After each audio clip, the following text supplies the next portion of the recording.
Hi, I'm Cameron, and I don't just read comics, I love them. Welcome back to another episode of Cameron Reads Comics. I'm reporting live from a brand new set, aka I moved. So this is just me in my new apartment. That's why I haven't been making videos as much lately.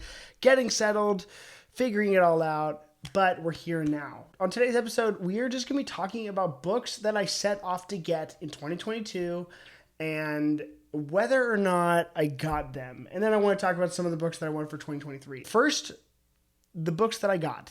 Number one on that list was actually Wonder Woman #1 by George Perez and Len Wein. This is one of my favorite DC Comics covers of all time, and I'm so glad to have gotten it and received it. So I'm really, really happy to have this book. I really wanted it.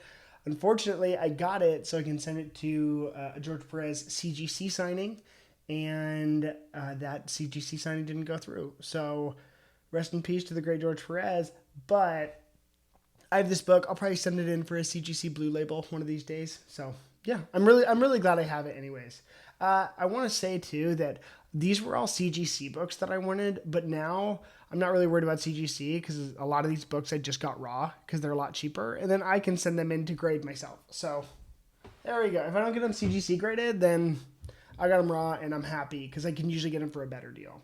The next book on the list, Spider-Man 2099 #1. I found this at a convention for a really good price. I really wanted it in a high grade for CGC, but that didn't happen. But it's okay because I got a really, really, really great copy. This is a 9.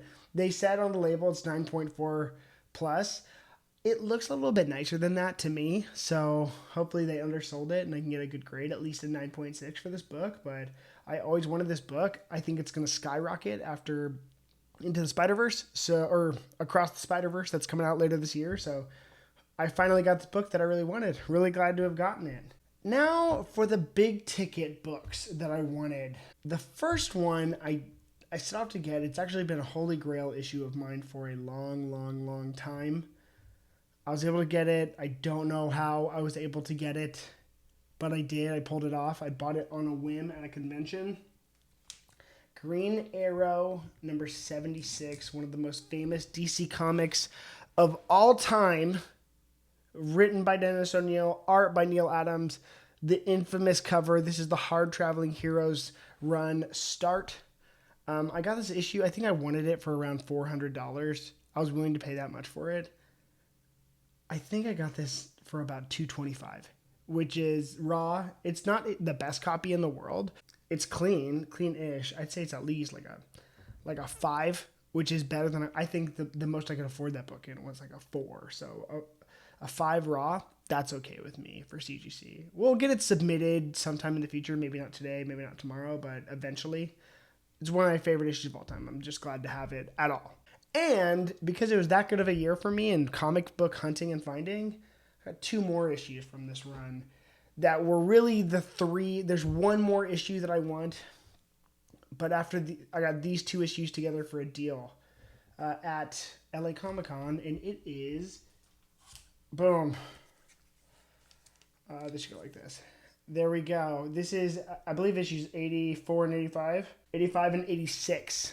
So this is the infamous Speedy doing heroin story arc, and yeah, the sequel, More Deadly Than the Atomic Bomb.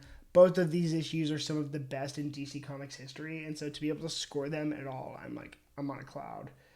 And these ones are actually in really, really good condition. They're higher than that grade, with minimal to no spine creasing, maybe like a 6. This one has some staining, but honestly, it's okay because I got it for such a great deal. And other than that, it won't get it a green label, so other than that, I'm so happy with the condition of these books and the fact that I finally have them. So these are 3 books that I never thought I'd have within the last year. So just a little extra credit. And the last book that I got was #1 on my list that I wanted more than anything. I've been looking for this book for a decent price for a long time. I found it at my local comic shop. You guys may know it is Saga #1 in a first print. The #1 Image comic series selling currently, probably the #1 book month to month, highest sold graphic novel of the year, just one of the single greatest issues of all time. So it is I'm just so glad I own it. I'm glad I own a first print. It's amazing. It's an amazing copy. Not a 9.8, maybe like a 9.4, 9.6, but if I get it graded, I will totally have my money's worth. This book's going for so much money right now, and so to have a copy at all, I'm so happy about it. This was a great year for my bucket list of comic collecting, and so I'm just so glad to have these issues. I'm actually running out of like Grail issues that I want, which is the best feeling ever. Like, my comic collection is just getting way more solid. And now there's books that were on my list that I didn't get, so now they're rolling over into my new bucket list, which is Batman number 608, the second print cover, which is the first issue of Hush, but the most famous, I'd say the most famous Jim Lee Batman cover of all time, which is him on the gargoyle, looking over Gotham City, that Jim eventually duplicated for Superman. Fun fact, I have 2 copies of those Superman covers when he's on the eagle. It's beautiful. It's just freaking beautiful. So I want that book really, really, really bad. I want that graded probably at a 9.4.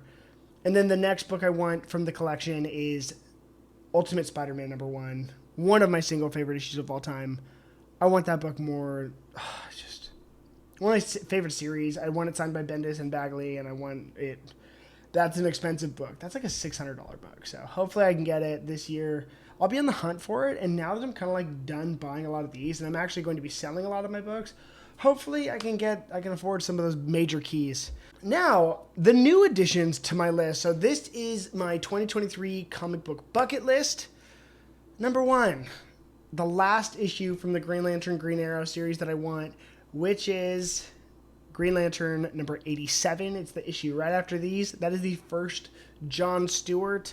I love John Stewart. I think it's a great investment book. I think that book's prices are only going to go high with the new direction of the DC universe. So that's a steep investment, and I think it's a book that everyone should be keeping their eyes out for. But also, the reason I want that is really because of the backup in that run. It's called How Much Difference Can One Man Make, and it's one of my favorite stories of all time for Green Arrow. I think it's my favorite Green Arrow story of all time, and so they made me cry when I read it the first time, so that's how crazy good it is.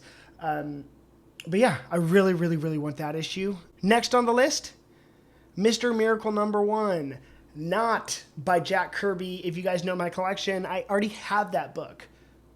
I'm actually looking for it for the Mr. Miracle #1 by Tom King and Mitch Gerads.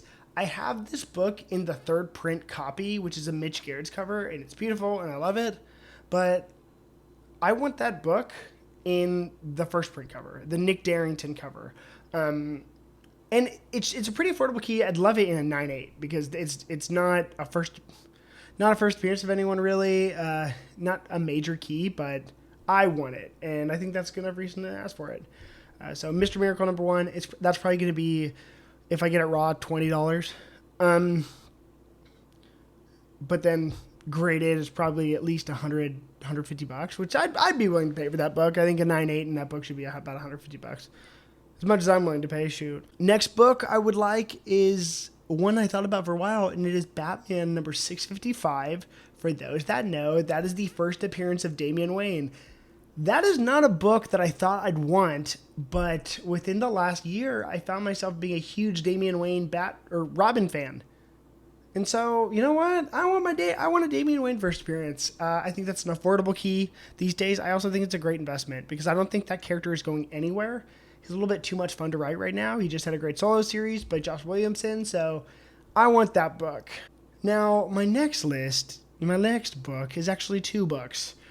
And they are actually, it's crazy how expensive they are, while they're not like super crazy first appearances, kind of.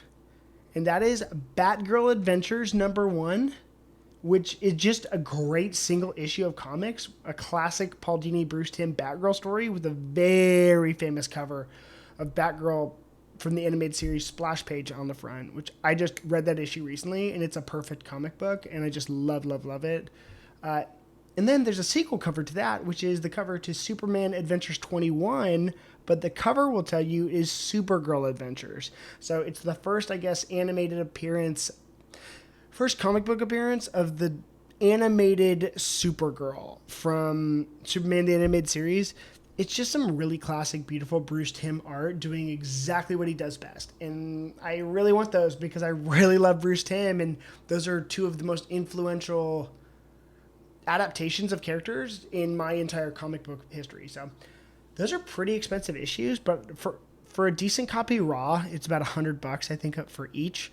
And then I would love to get them submitted for grading myself because I'm just not made of money like that. And then I actually didn't type this out, but I want to tack on one more book to my list, and that is Tales of the Teen Titans number 44. For those that know, that is the first appearance of Nightwing. And that obviously not the first Dick Grayson, but the first Dick Grayson as Nightwing. You see it around conventions all the time. I actually used to have a copy of that issue, but I sold it because mine wasn't very good. I think I got it years ago for like $60. But now I think I want to rebuy that and get it signed or graded or whatever. I want a Marv Wolfman signed Dick Grayson or Nightwing, because Nightwing's my favorite character, and there's no good reason I shouldn't have that slab, especially with as good as the Tom Taylor Nightwing series is. So there you go. There are my books that I want for the next year. Hopefully I can come across them. Leave a comment, clap the like and subscribe buttons, and then leave a comment telling me what is your number one book you're looking for this year. I'm Cameron. I don't just read comics. I love them. I'll see you next time.